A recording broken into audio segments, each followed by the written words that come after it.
And it was a cold start to your week. We saw temperatures drop down into the low 30s in some places, including Lexington. That 32 you see?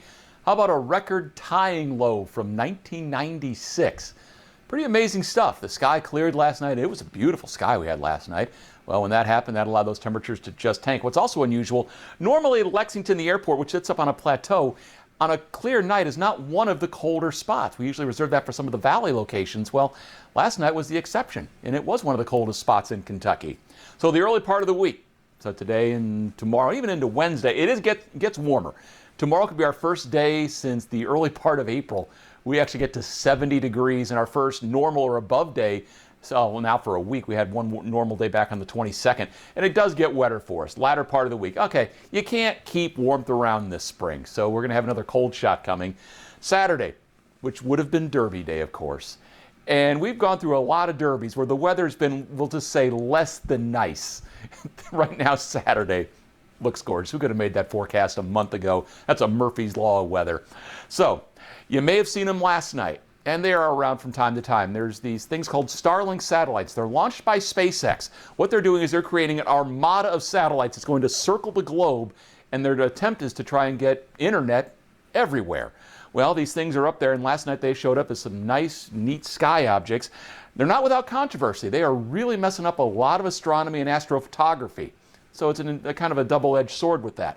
You might be able to see them tonight, assuming the sky remains clear. There's 11 of them possible that you could see tonight. It begins just before 9. It'll end just after 9. And again, they'll be fairly faint in the north sky, about 25 degrees above the horizon. So again, you may be able to catch another look at those Starlink satellites tonight. From the 21C Museum Hotel, we are looking to the northwest where those satellites would become visible, and we are clearing the sky out, at least of the cumulus clouds, although there's a high, thin, kind of a cirrostratus deck trying to set up. Temperatures running 10 to 20 degrees warmer than they were at this time yesterday, and yesterday was pretty much an icky day. Right now, low and mid-60s across the board, 66 Richmond, 64 out of Jackson. Somerset comes in at 63, as does Danville. Right now in Lexington, we're also sitting in the low 60s. The MaxTrack Live Doppler. Nothing going on. That may change a little bit later on tonight, though. We have showers that are developing out to our west. Those showers are part of a system that will eventually be coming our way. Now, we get a nice gush of southerly winds tomorrow. As that happens, we'll see our temperatures spike up into the 70s. There's your good news. But watch the rain and thunderstorms developing out there to the west.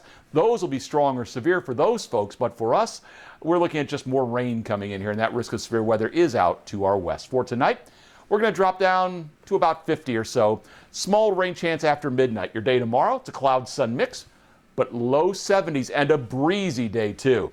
Mid-60s there on Wednesday, rain and thunderstorms. The rain continues with a much colder day on Thursday. There's your Saturday, which at this point looks terrific. That's it from stately McManor, and again, just enjoy the weather.